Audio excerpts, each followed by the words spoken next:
자, 여로보암. 르호보암의 폭정을 이용을 해서 자기 이익을 취한 가장 성경에서 전형적인 그런 사람입니다.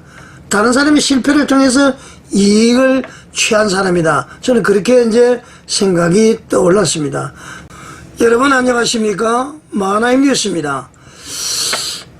요즘에 그 손현문 목사님의 그 행태를 보고 말이죠. 저는 갑자기 여로보암이 떠올려졌습니다. 여로보암 여러분들 아시죠? 북이스라엘의 첫 번째 왕이죠.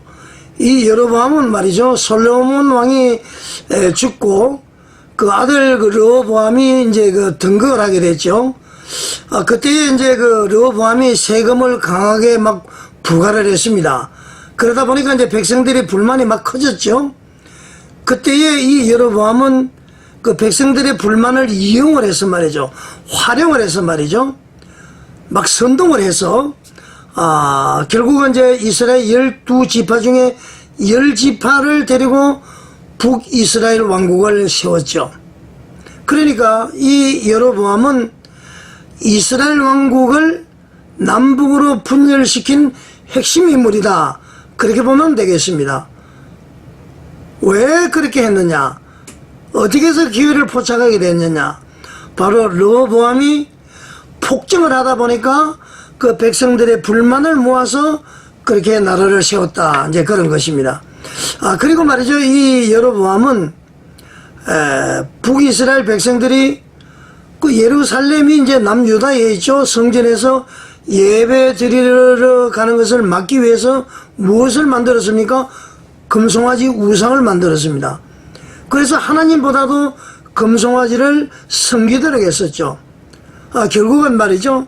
이 여로보암은 그것으로 인해서 정치적으로는 안정을 얻었지만은 결국은 영적으로 타락을 해서 말이죠. 후대에 두고 여로보암의 죄가 언급이 될 정도로 아주 악한 왕으로 그렇게 이제 부정적으로 평가를 받고 있습니다. 자, 여로보암. 르호보암의 폭정을 이용을 해서 자기 이익을 취한 가장 성경에서 전형적인 그런 사람입니다. 다른 사람의 실패를 통해서 이익을 취한 사람이다. 저는 그렇게 이제 생각이 떠올랐습니다. 자, 여러분, 손현문 목사는 지금 어떻습니까?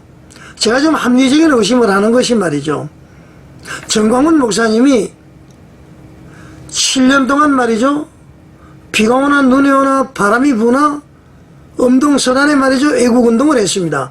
그로 인해서 윤석열 정권이 탄생을 했고요. 문재인 정권의 좌편향을 막았고요. 그리고 연방제를 막았고 또 말이죠. 코로나 절기에 교회가 폐쇄되는 그런 와중에서 교회를 지키면서 힘들게 말이죠. 애국운동을 했었죠. 사면이 초과했습니다. 교회에서는 전혀 도움을 받지 못했습니다. 그러다 보니까 말이죠. 아스팔트 위에서 투쟁을 하다 보니까 좀 거칠게 말과 행동이 나올 수가 있죠. 그리고 전혀 도움을 주지 않고 교인들을 교회 광장에 나오지 못하게 하는 목사님들을 향해서 아주 거친 은사로 질책을 했습니다. 그래서 많은 사람들이 정광훈 목사님에 대한 어떤 불편한 마음을 가지게 됐었죠. 그런데 어떻게 그걸 아느냐? 손현문 목사가 말이죠. 작년 1027 기도회 때 정광훈 목사님에게 찾아와서 그랬습니다. 자기 교회에서도 그렇게 설교를 했고요. 목사님을 향해서 그렇게 욕을 하니까 한국교회 목사님들이 다 광화문에 나가고 싶어도 가지 않습니다. 이번 1027 집회 때는 말이죠. 목사님 단위에 올라올 수있어도 절대로 한마디 아무도 말도 못합니다.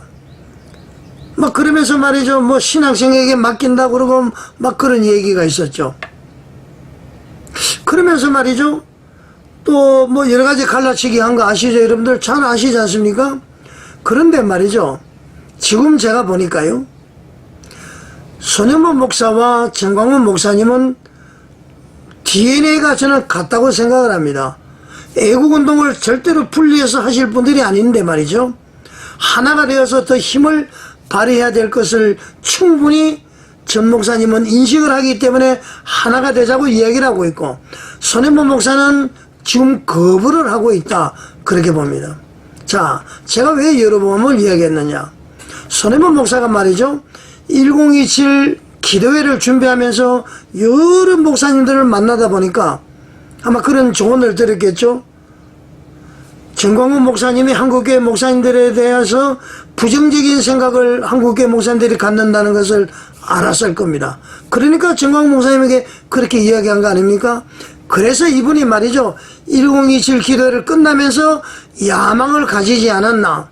많은 한국교회 목사님들이 정광훈 목사님을 비판하니까 내가 애국운동을 하면은 내가 내 영역을 만들 수 있겠다, 이렇게 생각하지 않았을까, 저는 그렇게 판단을 합니다. 합리적인 의심을 해봅니다. 이것은 말이죠, 남의 실패를 거울 삼아 자기 이익을 보려고 하고, 남의 실패를 통해서, 실수를 통해서 나의 성공을 꾀하고, 남의 아픔과 실패를 통해서 내가 희열을 느끼고 내가 카타르시스를 느낀다면은 그것은 말이죠, 일반 사람들은 그렇게 할 수 있지만은 목사로서는 그렇게 해서는 절대로 안 되는 것이죠. 왜냐하면은 오래전에 정광훈 목사님이 강력한 투쟁을 하다 보니까 예장 고신청에서 말이죠, 이단 정지하려고 했습니다. 그때 온몸으로 주신 분이 바로 손현본 목사님이죠. 그때는 온몸으로 막았는데 지금은 그러지가 않죠. 오히려 2단으로 세우려고 그러니까 말, 2단 정지한다고 그러지 않았습니까? 여러분 이해가 되십니까? 1027 기도회를 준비하다 보니까 정광훈 목사님 애국운동을 늘 지지하다가 1027 기도회를 준비하다 보니까 정광훈 목사님의 아킬레스건이 뭐느냐, 한국의 목사님들이 다 싫어한다. 아, 그래서 내가 애국운동 한 부분을 하면 되겠다, 이렇게 이분이 욕심을 가지지 않았나, 저는 그렇게 생각을 합니다. 왜 욕심이라고 하느냐면은 당연히 지역에서는요 들불처럼 일어나서 집회하는 것이 당연한데요, 서울에서는 반드시 하나가 돼야 됩니다. 하나가 안 되는 이유는 말이죠, 나름대로의 자기의 뭔가 확고부동한 무엇이 있다, 또 육신의 정욕, 안목의 정욕, 이성의 자랑이 있다, 뭔가 말 못할 감춰진 내용이 있다. 내가 충분히 혼자 알 수 있어. 한국교회는 모든 사람들이 전 목사님을 부정적으로 보니까 나는 이제 내 자리를 차지했어, 그러니까 같이 할 필요가 없어, 이런 마음을 갖지 않나, 저는 합리적인 의심을 해봅니다. 전도서 4장 12절에 전 하나님 말씀에 말이죠, 하나님 말씀을 전적으로 거역하는 것이죠. 하나가 돼야 되는 거 아닙니까? 자, 저는 그렇게 생각을 해보고요. 두 번째는 다른 사람의 불행을 통해서 자기 이익을 챙긴 사람 누가 있을까요? 바로 가룟 유다입니다. 가룟 유다는 말이죠, 예수님을 은 30냥에 팔았습니다. 물론 이제 그 가룟 유다의 배신으로 인해서 말이죠, 기독교 우리 신앙에 있어서 결정적인 단초를 마련해 줬죠. 예수님께서 십자가에 죽으심으로 해서 부활을 하고 부활의 첫 열매가 돼서 우리도 이제 부활에 참여하는 사람이 됐는데, 이 가룟 유다는 말이죠, 예수님을 따르면서도 돈 주머니를 관리했습니다. 돈 주머니를 관리했다는 것은 말이죠, 돈을 무척 좋아하는 사람이다, 이런 얘기죠.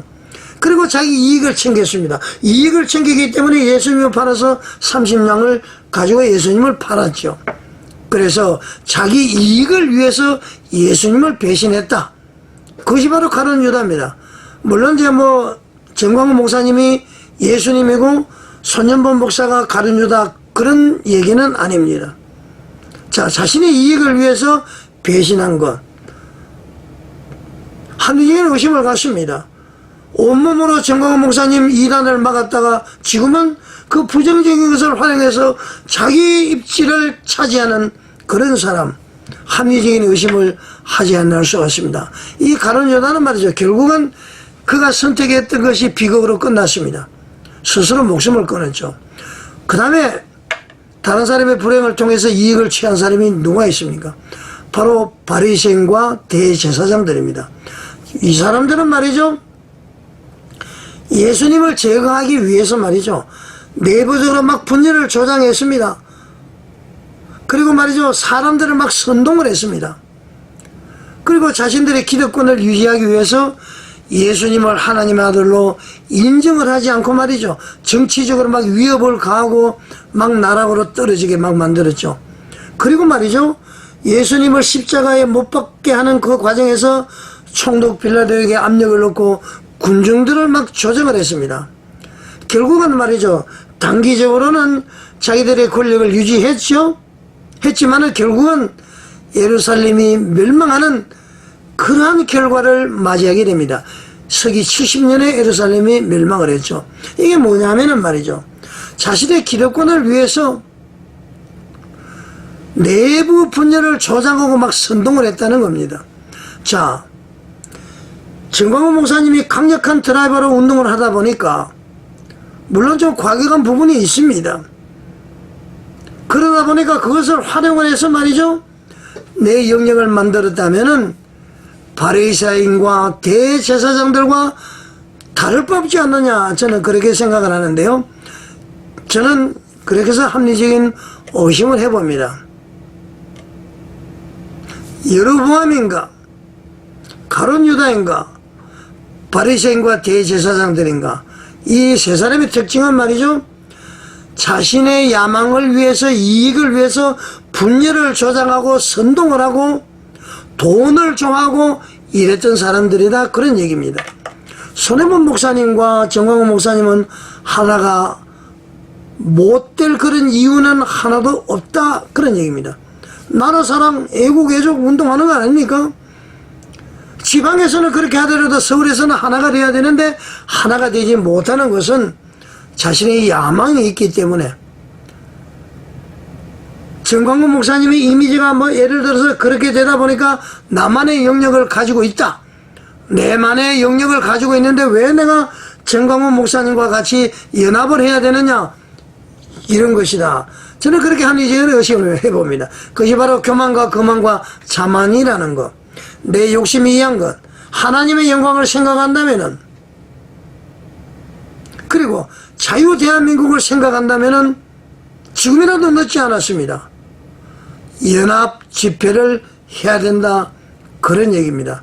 손해본 목사님, 여로보암, 가룟 유다, 바리새인과 대제사장 어느 연상이 되지 않도록 지금이라도 마음을 바로 갖는 그런 손 목사님이 되기를 바라겠습니다. 여러분 어떻게 생각하십니까? 시청해 주셔서 감사드립니다.